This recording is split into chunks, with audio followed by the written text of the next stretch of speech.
Querido, queria toda a sua atenção agora. Queria que você não se distraísse em nenhum momento. Dona Maria, pelo amor de Deus, deixa esse pano de prato. Senta um pouquinho, minha filha. Seu Zé, senta aí. O padre quer conversar com você agora sobre algo muito importante para a sua vida. E esse algo que é muito importante para a sua vida está no Evangelho que você acabou de ouvir. Só para que o padre perceba, se você prestou atenção. O padre disse: proclamação do Evangelho de Jesus Cristo segundo quem? São João.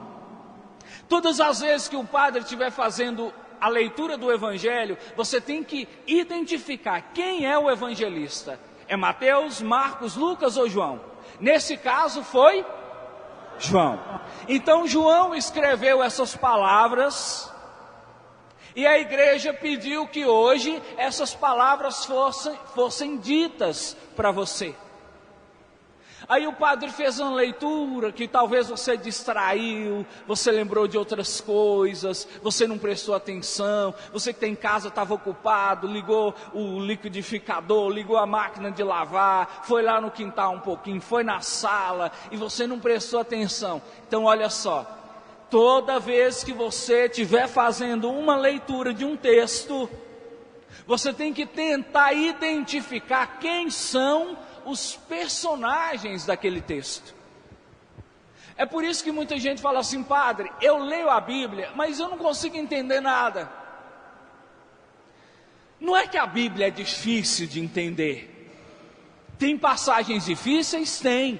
Mas em geral a Bíblia é um texto de fácil compreensão. Por que a gente não consegue entender? Primeiro, a gente fica distraído. Segundo, a gente vai com preguiça. E terceiro, a gente não segue os passos. O primeiro passo para você entender um texto da Bíblia é identificar: esse texto está falando de quem? Esse texto que o padre leu estava falando de várias coisas. Deixa eu ver se você consegue identificar de que esse texto estava falando. Diga para mim. Uma das coisas que esse texto estava falando: da videira, dos ramos, dos frutos e do agricultor. Querido, quando você lê um texto, você tem que tirar isso de letra. Esse texto está falando disso, esse texto está falando de Moisés, esse texto está falando de Davi, esse texto está falando de Jesus, esse texto está falando dos apóstolos, esse texto está falando de Deus. Nesse texto que nós acabamos de ouvir, fala de 4 tipos de personagens. Primeiro, agricultor, repita. Segundo, videira. Terceiro, os ramos. E quarto, os frutos. Fala só você para mim, quais são os 4 personagens desse texto? Agricultor, videira, ramos. Você deve estar percebendo que Jesus Cristo, quando citou essas coisas, ele estava fazendo uma comparação. A videira não é a videira, é uma pessoa. O agricultor não é o agricultor, é uma pessoa específica. Os ramos não são só ramos, são pessoas. E os frutos não são frutos da videira, são também coisas específicas. Vamos tentar identificar agora quem seriam esses 4 personagens. O agricultor, na sua opinião, quem é? Cuidado com essa resposta. Alguns disseram Deus. Tá certo, padre, mais ou menos certo. Porque quando você diz Deus, você está falando de 3 pessoas: o Pai, o Filho e o Espírito Santo. Quem é Deus?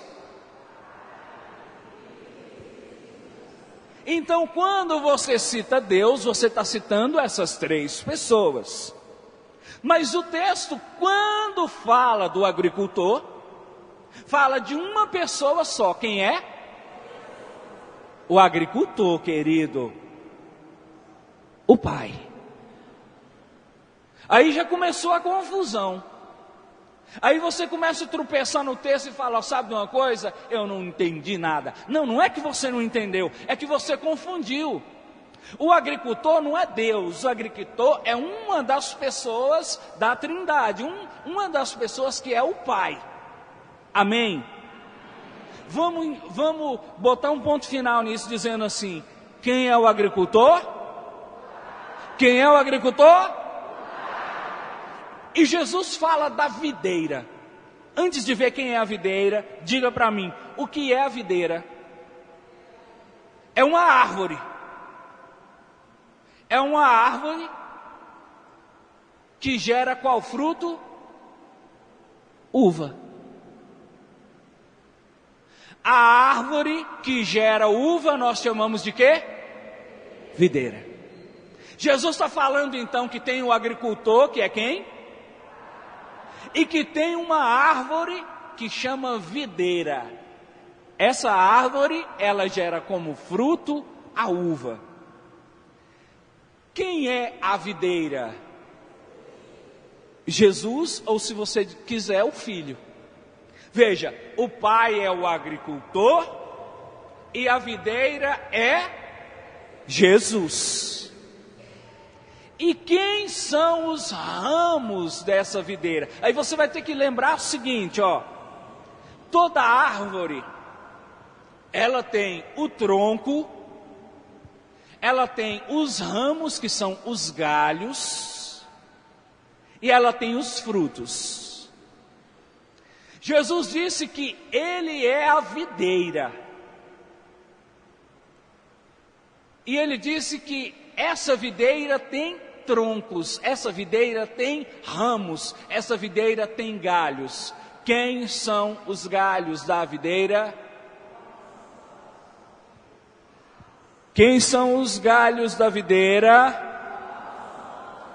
Eu quero que você mude essa resposta. Porque quem somos nós? Todo mundo?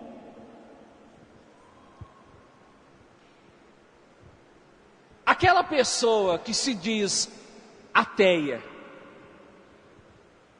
aquela pessoa que diz expressamente, Deus não existe, eu não acredito em Deus.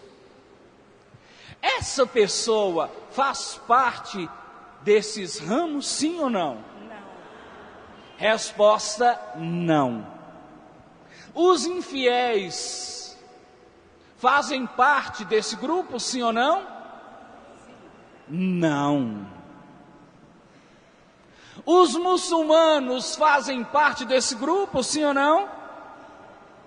Ai, padre, agora eu estou com dúvida. Deixa eu explicar para você. Jesus disse, eu sou a videira e vós os ramos. Quem são os ramos? A sua resposta vai ser essa, os cristãos. Quem são os ramos? Os cristãos. Quem são os ramos? Os cristãos. Quem são os cristãos? Todos que creem em Cristo. Quem não crê em Cristo, não faz parte dessa videira.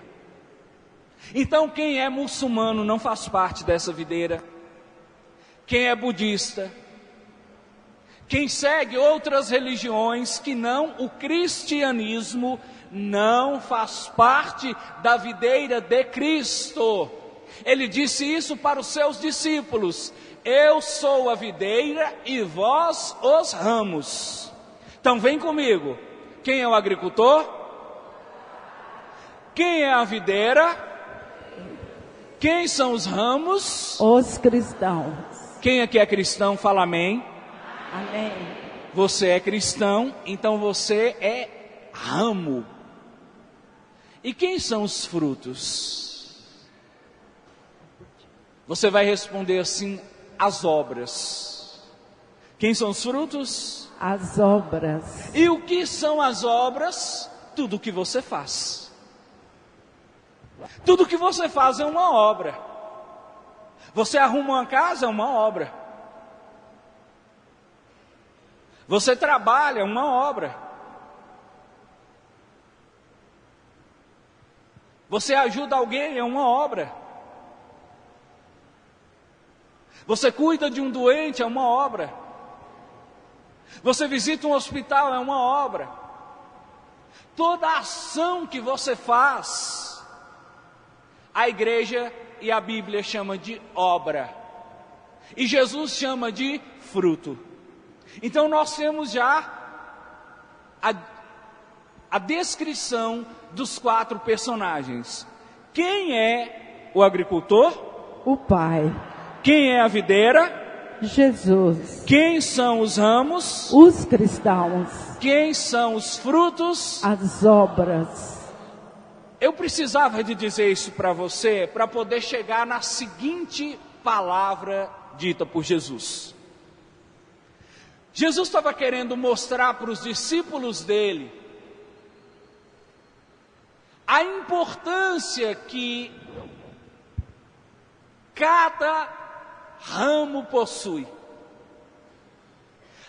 A importância do ramo é gerar frutos. A importância da vida de uma pessoa está nas obras que ela faz. Por que que algumas pessoas são chamadas de importantes? Porque essas pessoas não ficam paradas, essas pessoas fazem obras. Essas pessoas gastam a sua vida fazendo alguma coisa. O ramo existe para dar fruto. O cristão existe para dar fruto. Você existe para dar fruto. Deus, quando colocou você no mundo, Ele queria uma coisa só: que você desse frutos. Muitas vezes você encontra adolescentes perguntando assim: o que será que eu vim fazer nessa terra? O dia que você encontrar alguém perguntando isso, você vai responder: conforme o evangelista São João, você veio nessa terra para dar o quê? Fruto. Você tem dado fruto? Qual fruto você tem dado? Muitas vezes você até dá fruto, mas o fruto já nasce peco, pequenininho. O fruto nasce podre. Você quer começar um projeto, o projeto dá errado. Você quer iniciar uma obra, a obra dá errada. Você começa a reformar sua casa, tem que parar no meio. Você começa, faz um empréstimo para comprar um carro e gasta o dinheiro todo pagando outras dívidas. Você percebe que as suas obras, elas não estão dando frutos. Você se torna muitas vezes um galho que não tem fruto. Você se torna um ramo que não produz nada. Seu Zé que está aí em casa, mora na fazenda. Seu Zé, responde para mim, aí de casa, pela rádio.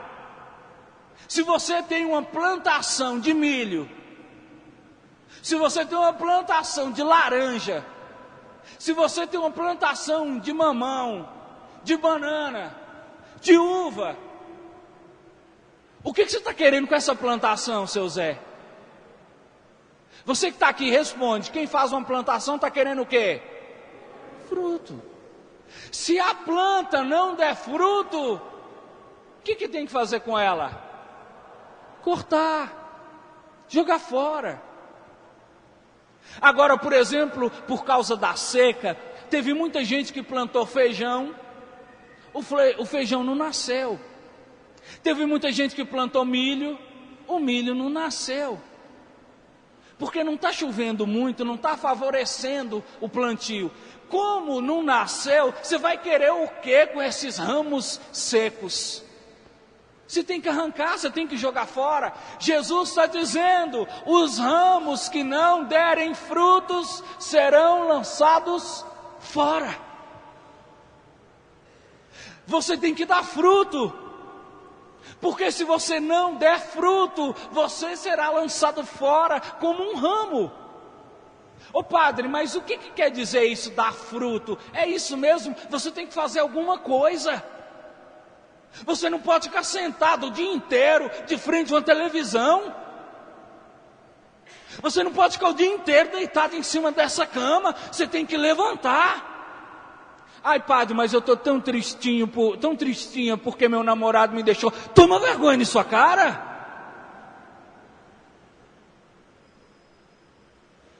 Levanta dessa cama, mulher. Você tem que levantar, você tem que fazer alguma coisa. A sua vida está passando. Se você não der fruto, você será cortado. Não basta você simplesmente ficar descansando, ficar curtindo a sua cama. Tem gente que levanta 11 horas, meio-dia. Vai tomar café, meio-dia. Dona Maria, alguém na sua casa está fazendo isso? Se estiver fazendo, você pega um chicote. Fala, agora nós vamos mudar essa história.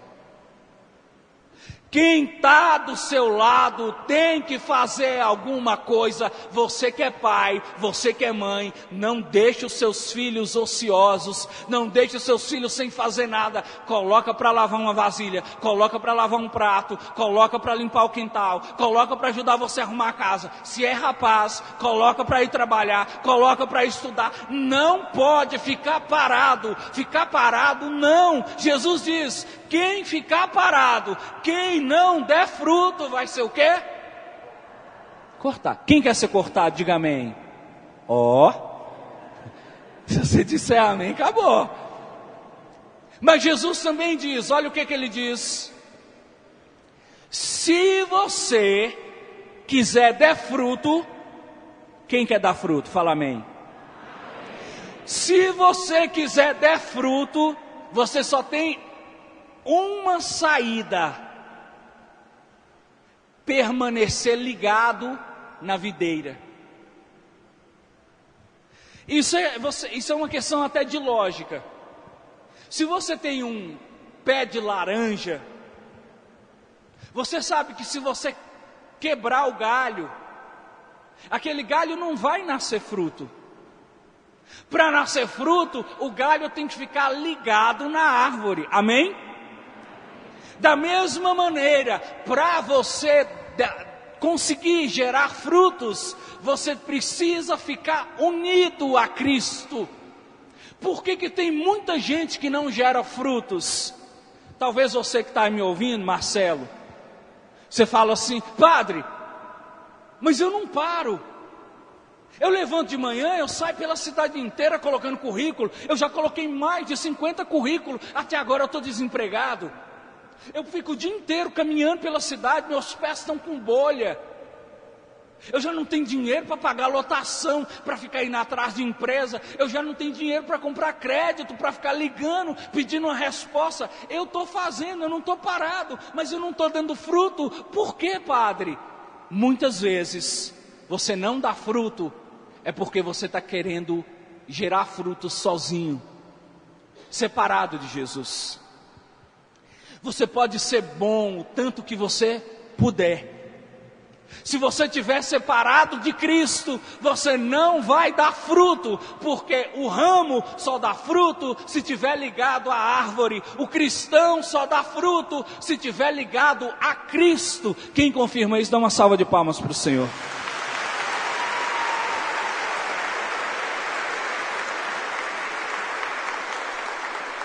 Já estou perto de encerrar. Agora que eu quero chegar na sua veia. Agora é o ponto central, Dona Maria. Segura no sofá, segura firme, que isso que eu vou falar é o mais importante. Jesus diz primeiro que quem não der fruto será. Depois ele diz que para dar fruto tem que permanecer ligado a Ele. Amém? Olha o que ele diz no finalzinho. Ele faz uma promessa. Se permanecerdes em mim, diga. E a minha palavra permanecer em vós, pedi o que quiserdes, e vos será dado. Nessa parte, Jesus faz uma promessa. O que é uma promessa? É algo que você vai fazer e que não tem jeito de não fazer. Quando é que você faz uma promessa para alguém? É quando você quer dar certeza de que você vai fazer alguma coisa. Quando o pai promete para o filho assim, ó, eu te prometo que no final do ano eu vou levar você para fazer uma viagem para a praia. Quando o pai diz isso para o filho, quando o pai faz uma promessa, ele está deixando dúvida, sim ou não? Ele está dando uma certeza. Ele está dizendo para o filho, pode esperar. É chegar ao final do ano e eu vou levar você para viajar. Jesus aqui faz uma promessa. Os homens às vezes quebram a promessa. Tem muito marido que vem aqui, ó, aqui em cima, e fala assim, eu prometo te amar e te respeitar e ser fiel até o último dia. Passa pouco tempo, o marido está traindo a esposa. Ele foi fiel à promessa, sim ou não? Não. Os homens podem quebrar a promessa. Os homens podem prometer para você uma coisa e não fazer. Mas responde para mim, na sua opinião, quando Jesus promete uma coisa, tem alguma chance dele voltar atrás, sim ou não? Não. Jesus prometeu, querido, pode esperar, vai acontecer. As promessas de Deus, elas se cumprem. Não volta atrás. Isaías chega a dizer, Deus, Ele não mente e Ele não é homem para mentir. O que Ele prometeu, Ele fará. Repete assim, o que Deus prometeu, Ele fará. Deus prometeu, Ele fará. Ele não volta atrás. Ele não volta atrás. Ele cumpre. Ele cumpre. O que Jesus prometeu aqui? Ele prometeu assim, se vocês permanecerem em mim, e se a minha palavra permanecer em vocês, tudo o que vocês pedirem será dado. Em outras palavras, Jesus está dizendo que para que a sua oração seja atendida,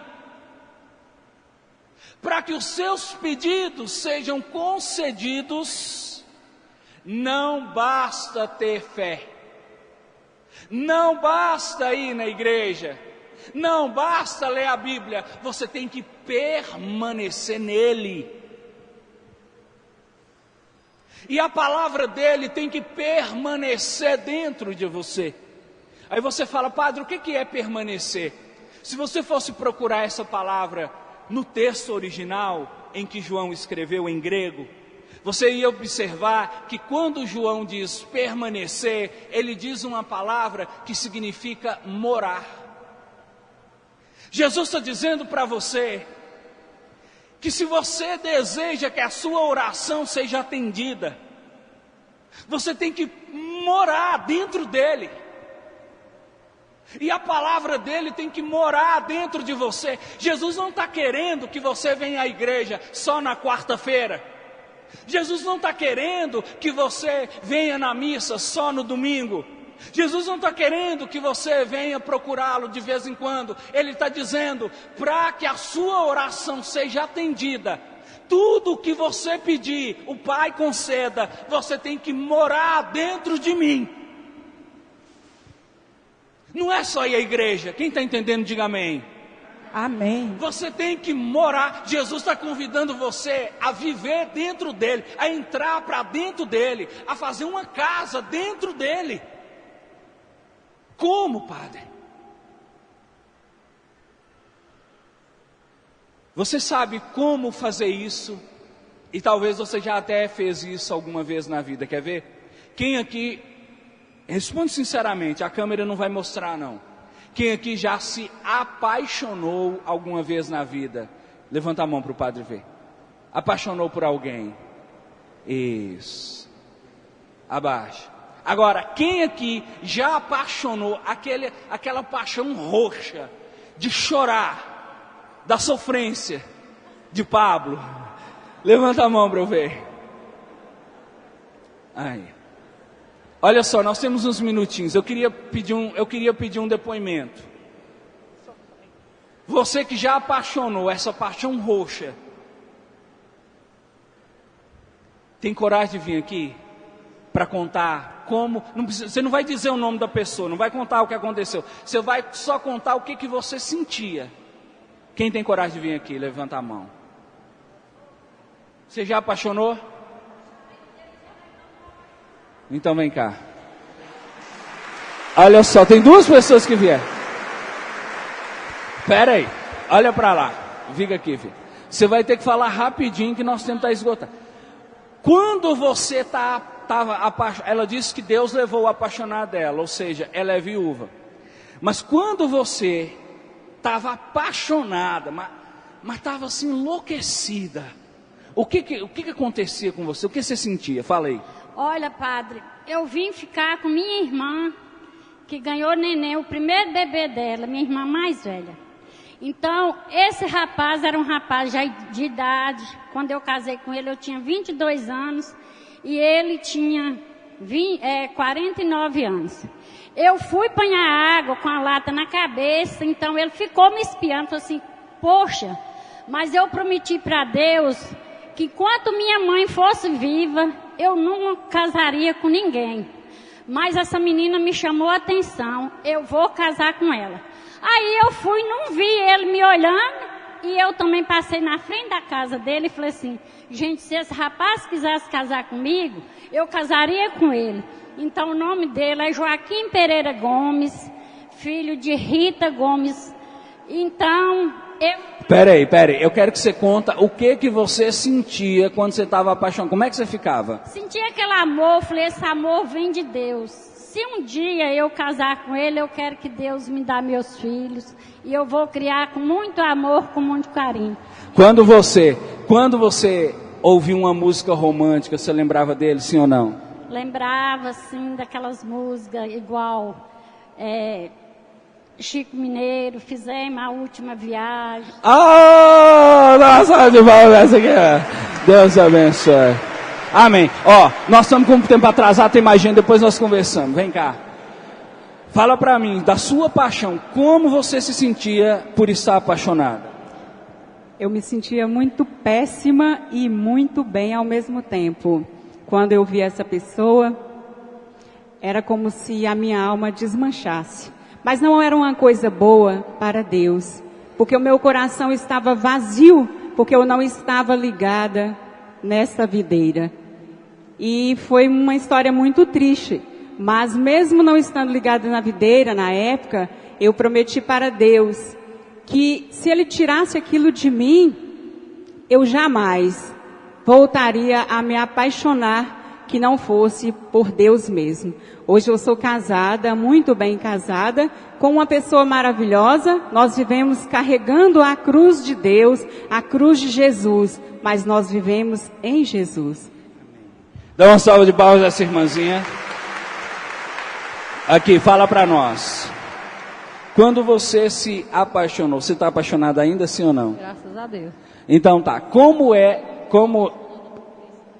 mas quando você estava apaixonada por uma pessoa, tá bom? Como era essa paixão? O que você sentia? Aí eu sentia assim que era impossível arrumar outra pessoa igual a ele, mas só que aí eu vim me entender assim que Cristo tinha outra pessoa, que não era aquela pessoa mesmo que era a minha pessoa, que Deus tinha o plano certo. Aí só que Deus, eu vim me iluminando assim, que Deus tocou no meu coração. E aí eu tive um encontro pessoal com Cristo e casei. Hoje eu sou casada, tenho 2 filhos. Um casal de filho abençoado. Um marido também que me respeita. Nós temos 15 anos de casada. Ele nunca me traiu, graças a Deus, para a honra e glória de Cristo. E hoje eu sou apaixonada pelo nome de Cristo. Amém, amém. Deus abençoe, filha. Obrigado pela sua participação. Querido, eles responderam mais ou menos o que eu queria ouvir. Mas olha só. Quando você está apaixonado, se você vê a pessoa, coração bate forte, sim ou não? As mãos começam a suar, sim ou não? Você ouve uma música romântica, lembra da pessoa, sim ou não? Você quer estar perto da pessoa o tempo inteiro, sim ou não? Quando Jesus diz permanecer em mim, Jesus está querendo dizer isso. Você tem que se apaixonar por Ele. Jesus Cristo tem que se tornar o amor da sua vida. Jesus Cristo tem que se tornar os seus pensamentos de dia, de tarde, de noite. Você tem que sentir alegria no coração só de lembrar que você vai se encontrar com Ele. A presença de Jesus para você tem que fazer toda a diferença. Você tem que ficar emocionado de estar perto dEle. Você tem que ficar realmente satisfeito com Ele. Você tem que desejar a presença dEle. Você tem que amá-lo do fundo do seu coração. Se isso acontecer, significa que Jesus Cristo se tornou morada sua. Significa que você passou a morar dentro dele e ele passou a morar dentro de você. Eu queria mudar um pouquinho essa visão que você tem. Muitas pessoas disseram para você, para você receber uma graça, você tem que pedir com fé. Hoje eu queria que você desse um passo a mais e entendesse assim: para você receber uma graça, para que os seus pedidos sejam atendidos, para que a sua vida seja repleta de milagres, para que você a cada dia possa ver chuva de bênção na sua vida. Quem gostaria, diga amém. Uma coisa é necessária: apaixonar-se por Jesus Cristo. Se você ainda faz oração e a sua oração ainda não foi atendida, você faz pedidos e você sente que os seus pedidos ficam perdidos no ar, a culpa não é de Jesus, a culpa é sua, que ainda não se apaixonou por Ele. Apaixone-se por Jesus Cristo ainda hoje, e você verá o céu se abrir sobre a sua cabeça. Louvado seja o nosso Senhor Jesus Cristo! Para sempre seja louvado.